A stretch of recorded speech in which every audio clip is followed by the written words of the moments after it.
Okay, so let's pick up where we left off last time with part 2 of the introduction to variables. So we're going to do a couple more simple substitution problems. So this is basically just the same thing we were doing in the last video, where you are given a bank of variables up on the top and you're given those values.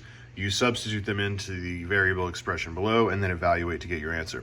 And then we're going to move on to some word problems, which you'll probably see something similar to this from your teachers or in your textbook. And everybody hates word problems, so we're going to do a few of those just for practice.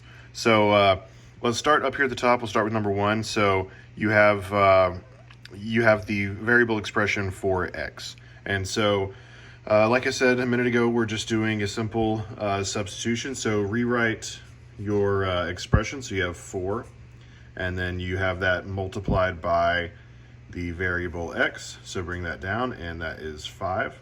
And so you have 4 times 5 equals 20. And there you have your answer. So same thing for problem 2. Rewrite the expression and then substitute in the variable. So you have 28 on top, and that is being divided by a, which is 7. And so 28 divided by 7, evaluate that, and what you get is 4. And then you have your answer there.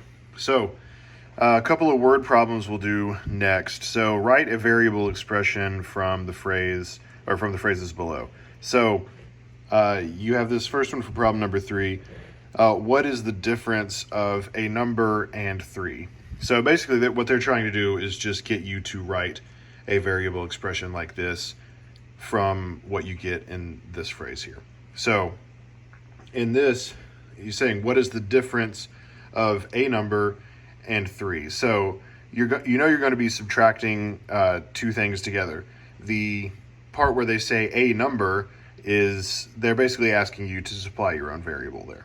So let's say we want to use the variable j. Let's just say that. So what is the difference of a number and 3? So you'll write your variable and you'll have j minus 3. So that'll be your answer. Basically, they were just getting you to come up with a variable, put it into a variable expression that describes what they're talking about here. So that might be a little bit confusing at first, making up your own expression from the problem, but you'll get used to it after a while. And word problems are going to be something that you deal with pretty regularly in algebra as well.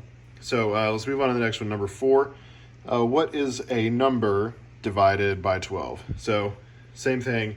When they say a number, they want you to pick a variable and use it in your expression. So let's say we wanted to use k in this. So what is a number, k?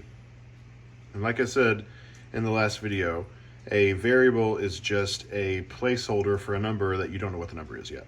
So you don't know what k is, but you know that k is divided by 12.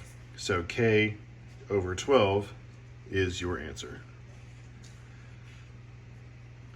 And then so for the last problem here, same thing.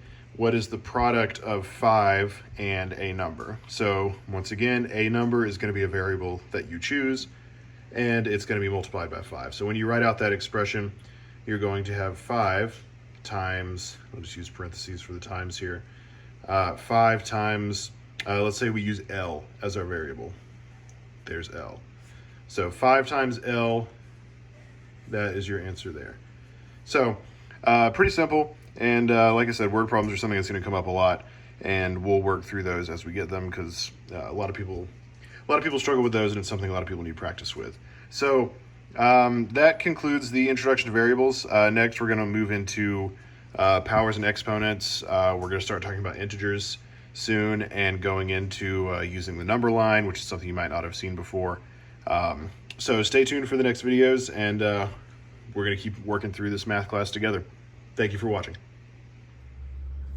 Hey, so I hope these examples we worked today were beneficial to you. Now, if you're somebody that struggles in math, don't feel bad about that. The purpose of this channel is to give you the tools you need to be successful in this subject. So I'm going to keep posting videos, and if this is something that's beneficial to you, then please like and subscribe and keep watching, and I will see you on the next one. Thank you. Have a good one.